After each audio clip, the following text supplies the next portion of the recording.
टुनटुनी नाम की अनाथ चिड़िया जंगल की नदी से पानी पीकर इधर उधर टहल रही थी कि तभी अचानक उसे किसी की कराहनी की आवाज सुनाई दी। अरे ये तो किसी के दर्द से कराहने की आवाज है। ये आवाज तो पेड़ के पीछे से आ रही है। जाकर देखती हूँ, शायद किसी को मदद की जरूरत हो। टुनटुनी चिड़िया पेड़ के पीछे जाकर देखती है कि एक कबूतर पेड़ के पीछे गिरा पड़ा है और उसके सर से खून निकल रहा है। अरे आपके सर से तो बहुत सारा खून निकल रहा है। टुनटुनी जल्दी से एक पीपल का पत्ता लेकर आती है और उसके सर पर जहाँ से खून निकल रहा था वहाँ पर लगा देती है। टुनटुनी चिड़िया नदी से पानी लाकर पानी पिलाती है। कुछ देर बाद, आप कौन है? आपका क्या नाम है और आपको ये चोट कैसे लगी? मेरा नाम बंटी है और मैं एक अमीर बिजनेसमैन हूँ और बैगन का खेत खरीदने जा रहा था कि तभी इस जंगल के एक दुष्टबाज ने मुझे ये चोट दे दी और मेरे सारे पैसे लेकर भाग गया। अरे ये तो बहुत ही गलत किया उस बाज ने। उसे ऐसा नहीं करना चाहिए था। आपके सर से तो इतना खून बह रहा है, जान भी जा सकती थी। हाँ, तुमने मेरी जान बचा ली, वरना मैं आज मर ही गया होता। तुम्हारा बहुत बहुत धन्यवाद। नहीं, इसमें धन्यवाद की कोई बात नहीं है। आखिर हम पक्षी अगर एक दूसरे की मदद नहीं करेंगे तो कौन करेगा? वैसे तो तुम उम्र में काफी छोटी लग रही हो, लेकिन अपनी उम्र से ज्यादा समझदार हो। कहाँ रहती हो तुम और तुम्हारे मम्मी पापा कहाँ हैं? माफ कीजिएगा, मैं अनाथ हूँ। मेरे माँ बाप नहीं है और मेरा कोई घर नहीं है। मैं बस इधर उधर रहकर अपनी जिंदगी गुजार लेती हूँ। अच्छा, तुमने मेरी जान बचाई है। मैं इसके बदले में तुम्हें पैसे दे सकता हूँ। तुम मेरे साथ मेरे घर चलो। अभी तो मेरे पास पैसे नहीं है। मैं तुम्हें घर चलकर जितने पैसे बोलोगे उतने पैसे दे दूंगा। नहीं, मुझे पैसों की कोई जरूरत नहीं है। बस आप अपना ध्यान रखिए। अच्छा, अभी तो मेरे सर में चोट लगी है। क्या तुम मुझे मेरे घर तक पहुंचा सकते हो? जी जरूर, क्यों नहीं। तब तक आप लोग कमेंट में बताएं 9 into 9 कितने होते हैं। टुनटुनी बंटी को सहारा देकर उसके घर तक पहुंचा देती है। मुझे पता है तुम मुझसे पैसे नहीं लोगी, इसलिए ये लो, मैंने तुम्हारे जंगल के पास बैगन के खेत खरीदे थे और ये खेत आज से तुम्हारे हैं। ये लो खेत के पेपर्स और तुम अब इन्हीं पर रहना और अपना घर जरूर बना लेना। आपको बहुत बहुत धन्यवाद। कोई बात नहीं है, आखिर तुमने मेरी जान बचाई है। अगर तुम्हें जिंदगी में कभी भी किसी चीज की जरूरत हो तो तुम बेझिझक मेरे पास आ जाना। टुनटुनी वहाँ से बैंगन के खेत पर आ जाती है। खेत से बैंगनों को बेचकर पैसे कमाती है। बैंगन की कुछ खेतों से इतनी अच्छी आमदनी हो रही है। अगर मैं और फसल लगाकर अपना पूरा एक खेत तैयार कर लूँ तो कितने पैसे मिलेंगे। बहुत ही अच्छी तरकीब है। मैं कल से ही फसल लगाना शुरू करूँगी। टुनटुनी धीरे धीरे बैंगन की पूरी फसल लगाना शुरू कर देती है। तभी टुनटुनी चिड़िया का दोस्त कालू कौवा वहाँ आता है। अरे टुनटुनी, क्या कर रही हो ये तुम? मैं अपनी बैंगन की खेती कर रही हूँ। टुनटुनी, तुम पागल हो गई हो क्या? अकेले इतना बड़ा बैगन की खेती कैसे कर सकती हो? और तुम्हें तो वैसे भी खेत फ्री में मिल ही गया है। तुम्हारी जिंदगी तो आराम से कट जाएगी। क्यों फालतू में इतनी मेहनत कर रही हो? तुम आराम से खाओ पियो और ऐश करो। देखो, मुझे मेरा काम करने दो और तुम यहाँ से चले जाओ। मैं मेहनत से नहीं घबराती और मैं अपनी बैंगन की खेती तो कर रहूंगी और अपना बड़ा सा बागान बनाकर ही रहूंगी। देख लेना, मुझे एक दिन सफलता जरूर मिलेगी। हाँ ठीक है, करती रहो। इतनी गर्मी में खेती, मैं तो चला अपने घर आराम से सोने।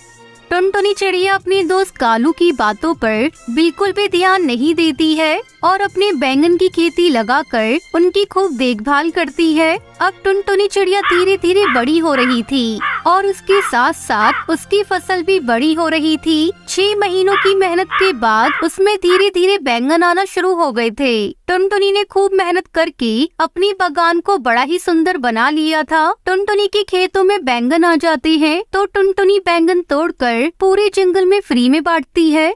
आखिरकार तुम्हारी इतनी महीनों की मेहनत रंग लाई। हाँ टुनटुनी बिटिया, तुम्हारे बैगन सच में बड़े ही अच्छे हैं। हाँ हरी चाची, मेहनत करने वालों को भगवान सफलता जरूर देता है और देखो आज मेरी मेहनत सफल हुई। टुनटुनी, तुम सच में बहुत मेहनती चिड़िया हो। हाँ, मैंने मेहनत करी है और मुझे उसका फल मिला। लेकिन कुछ पक्षी थे जो मुझे मेहनत करते देखकर खूब हंसते थे और मुझे मना करते थे कि मैं ये सब ना करूं। हाँ टुनटुनी, मैं अपनी कही हुई बात पर शर्मिंदा हूँ। मुझे इस तरह से तुम्हारा मनोबल नहीं तोड़ना चाहिए था। हो सके तो मुझे माफ कर देना। अरे नहीं कालू भाई, तुम्हें माफी मांगने की कोई जरूरत नहीं है। ऐसे ही कुछ दिन बीत जाते हैं और टुनटुनी अपने बैंगन के खेत में बैठी थी कि तभी कड़कनाथ सेठ कौवा वहाँ आता है। ये खेत आपके हैं? जी हाँ, ये खेत मेरा है। मेरा नाम कड़कनाथ है और मैं आपसे आपका पूरा खेत खरीदने आया हूँ। शहर की सब्जी मंडी में मेरी सबसे बड़ी दुकान है और आज तक मैंने ऐसे फ्रेश बैगन पूरे सब्जी बाजार में नहीं देखे। मेरी फसल ऑर्गेनिक है, इसमें कोई केमिकल का उपयोग नहीं हुआ। क्या कीमत होगी आप मेरे बैंगन की फसल की? मैं आपको मुंह मांगी कीमत दे सकता हूँ। आपको जितना पैसा चाहिए आप बताइए, मैं दे दूंगा आपको। टुनटुनी चिड़िया अच्छे दामों पर सेठ कड़कनाथ को अपनी बैंगन की फसल बेच देती है। आज टुनटुनी चिड़िया बहुत खुश थी क्योंकि उसको अपनी मेहनत के अच्छे दाम मिल गए थे। एक घने जंगल में टुन्नू नाम का चिड़ा अपनी पत्नी और बेटी टुनटुनी चिड़िया के साथ रहता था। उसकी पत्नी की बहुत बार तबीयत खराब हुई। कुछ ही महीनों में वो भगवान को प्यारी हो गई। टुन्नू और उसकी बेटी अकेले रह गए। एक दिन हरी काकी टुन्नू से मिलने आई। टुन्नू भाई, आपकी बेटी अभी बहुत छोटी है, इसे देखभाल के लिए माँ की जरूरत है। आप दूसरी शादी कर लीजिए। बहन, मुझे डर है कि सौतेली माँ मेरी बेटी के साथ बुरा सलूक न करे। आप ऐसा मत सोचिए, मेरी नजर में एक सीधी सादी चिड़िया है। कहिए तो मैं आपकी तरफ से बात चलाऊं। ठीक है हरी काकी, अगर आप चिड़िया से परिचित हैं तो मुझे कोई एतराज नहीं है। इस तरह टुन्नू की शादी पिंकी नाम की चिड़िया से हो गई। पिंकी चिड़िया टुन्नू के सामने तो टुनटुनी को बहुत प्यार करती थी, पर जैसे ही टुन्नू काम पर चला जाता तो टुनटुनी से सारे घर का काम कराती थी। टुनटुनी, अब ये सारे बर्तन धोकर साफ कर दे, वरना तुझे बहुत पिटूंगी और तेरे पिता से भी मार पड़वाऊंगी। मेरी माँ मुझसे कोई काम नहीं कराती थी। तुम मेरी माँ नहीं हो। मैं पापा से तुम्हारी शिकायत करूँगी।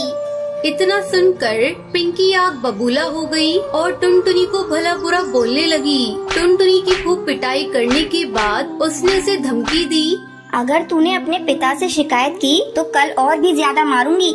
पिंकी उससे खाना बनवाती, सफाई करवाती और जंगल से लकड़ी भी कटवाती, पर जब उसका पति घर पर होता तो वो बहुत प्यार से पेश आती। अरे टुनटुनी बेटी, तुम्हें स्कूल के लिए कुछ पैसे चाहिए थे ना? अजी सुनते हो, टुनटुनी के स्कूल में एक समारोह के उपलक्ष्य में पैसे मांगे गए हैं। हमारी बेटी बहुत होशियार है, इसलिए उसकी टीचर उसे प्रोग्राम में हिस्सा लेने को कह रही थी। हाँ, क्यों नहीं, ये लो 2000 रुपए हैं, बाकी के पैसे तुम रख लेना। पिंकी इसी प्रकार टुनटुनी का नाम लगाकर अपने पति से पैसा वसूली करती। एक दिन टुन्नू को टुनटुनी की स्कूल की टीचर रास्ते में मिल गई। अरे टुन्नू जी, आपकी बेटी कई दिन से स्कूल नहीं आ रही है, क्या बात है?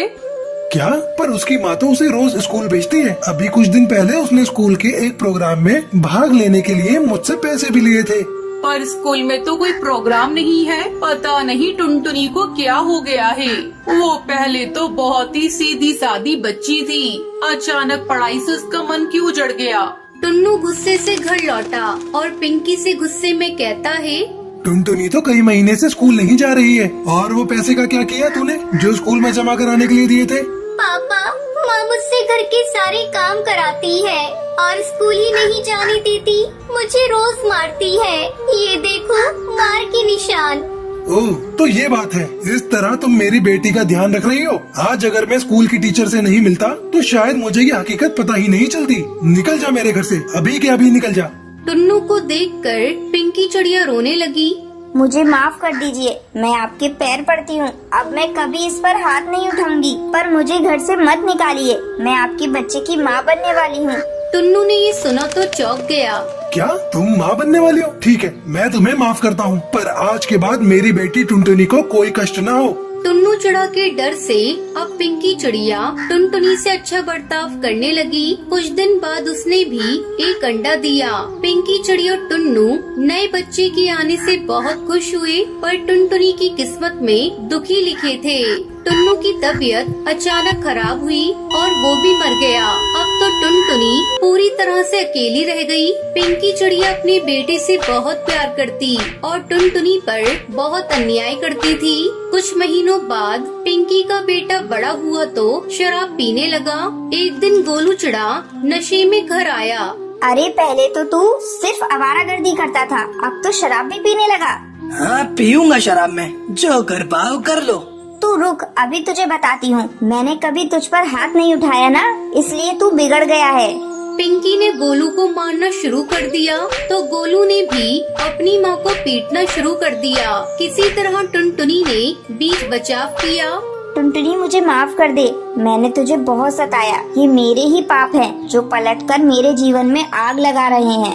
माँ तुम चिंता मत करो, तुम्हारे और गोलू के अलावा मेरा है ही कौन। मैं गोलू को समझाऊंगी। अगले ही दिन गोलू की तबीयत बहुत खराब हो गई थी। कुछ ही दिनों में उसकी मृत्यु हो गई। अब टुनटुनी ही पिंकी के बुढ़ापे का सहारा थी। टुनटुनी ने कभी अपनी सौतेली माँ से पुराने दिनों का बदला नहीं लिया, बल्कि हमेशा उसका ध्यान रखा। फिर पिंकी चिड़िया अपनी बेटी टुनटुनी के साथ खुशी खुशी रहने लगती है।